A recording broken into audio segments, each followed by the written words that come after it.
We're constantly talking about how small creators need to make good thumbnails to get video clicks in the first place. What we don't do enough of, though, is actually show you how to make the good thumbnail. So that is what we are going to do today. Now, I'm no professional thumbnail designer, but I have made a couple of decent thumbnails in the past. But be that as it may, even I got to a point where I needed to do one of two things. Either A, I could take some courses because my skills just weren't up to snuff, or B, I could hire some help. Well, since vidIQ is a whole company with an actual budget, I chose B. Meet John. He's our thumbnail designer here at vidIQ and has graciously allowed me to pick his brain so that we can get you more clicks on your videos. So real quick, John, tell everybody a little bit about you, your background, and I'm going to explain why your background is relevant to this conversation in a minute, but go ahead. So, well, the better part of my 20s, I would say I was a touring musician, and only recently did I start to get involved in YouTube. I would say probably the past 2 to 3 years. When doing YouTube, you kind of have to learn these things, and that's kind of how I got started. So basically your background wasn't always making thumbnails for YouTubers.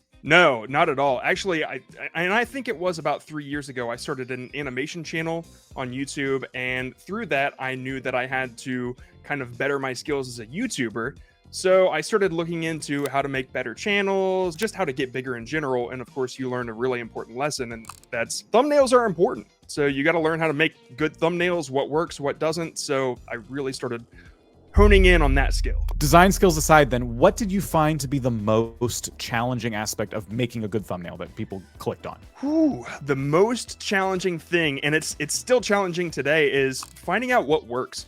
Honestly, there's no real answer to that question. The only way that you truly learn what works is by testing it. There are things that you can improve as far as your design, your concepts, learning the psychology of it, but you're not going to know what works until you try it out. So to recap, John's background hasn't always been making YouTube thumbnails. And even with some prior skills as a high-end graphic designer who can make animations and do all kinds of amazing things, there were still a lot of challenges John had to face and overcome to start making thumbnails that actually won the click. And I can speak from my own experience as having no graphic design skills that if you understand the concepts of making good thumbnail, you can still get clicks, and we're gonna prove it to you. Let's talk about actually physically constructing a thumbnail. And as I understand it, you have set up an entire lesson for everybody. So hopefully take away maybe some of the intimidation of putting together a thumbnail. I did record my process on how to create a thumbnail, but the thing is, you don't really need fancy software to make a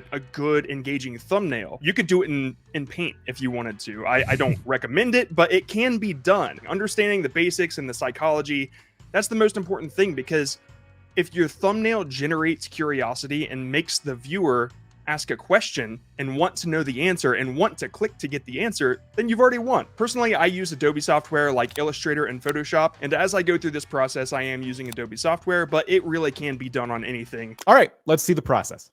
Today, I'm gonna take you through my whole thumbnail design process, so let's get started. The first thing I do when starting a new thumbnail is I ask myself, what would make me click? Today's thumbnails for a video titled Channel Fails We See Again and Again, and I've already got sort of an idea of what would catch my interest, so that brings us to the concept design process.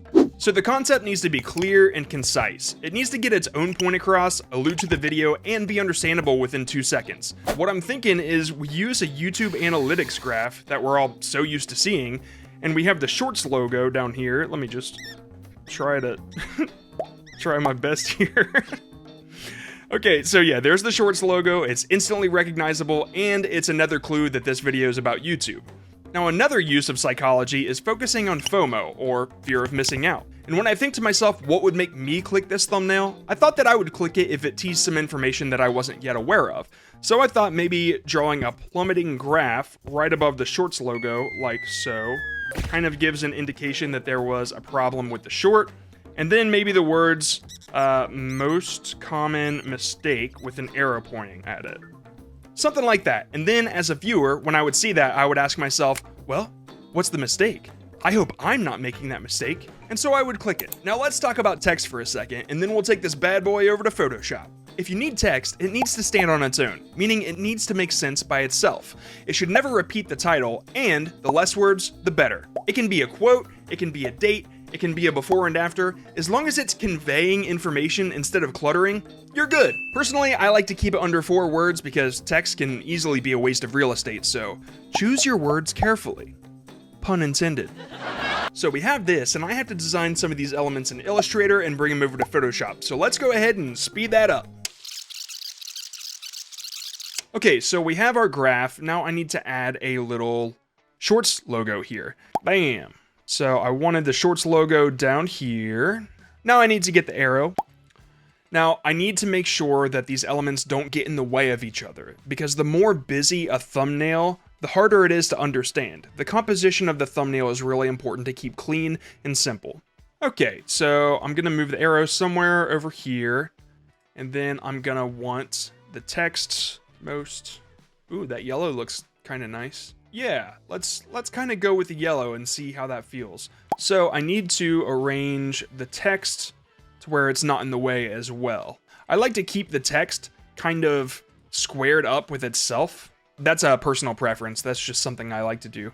Now, font choice is also pretty important. You don't want your fonts to be too crazy, too fancy, and you definitely want them to be legible. Now, color is really important, but it's also really easy to mess up. You want the colors to contrast, but not clash. Let's pick a color that would clash with this red. I won't know until I see it, but let's just go ahead and pick through. That's pretty bad. You'll know when it starts to hurt your eyes. Yeah, see that's terrible. And from far away, nobody would ever be able to read that. So that's the kind of thing you want to avoid. Ugh. Anyway, let's pick the colors for this thumbnail. Now, I want it to pop. I want it to really stick out, and I don't feel like we have that yet. I do like the yellow. Let's go ahead and make this yellow as well. On YouTube, the little icons at the bottom are also gray. So let's go ahead and overlay that with a gray. A gray, not yellow. There. And it needs to go under the graph. The arrow needs to point right at it. I'm thinking we make the graph red because it's not a good graph, it's a bad graph. There we go, there's red. That's red-ish. That really pops, I like that. The red, the yellow, looks good. I'm not so sold on it being lined up with the lines on the back. Let's go ahead and give it a little twist.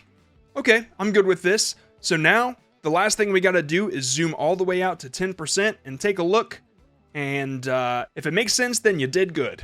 So there you go. There's my thumbnail creation process to take you from this to this. I typically like to spice things up a bit more with the concept and color, but this one, it really called for the FOMO aspect. So I hope this helped.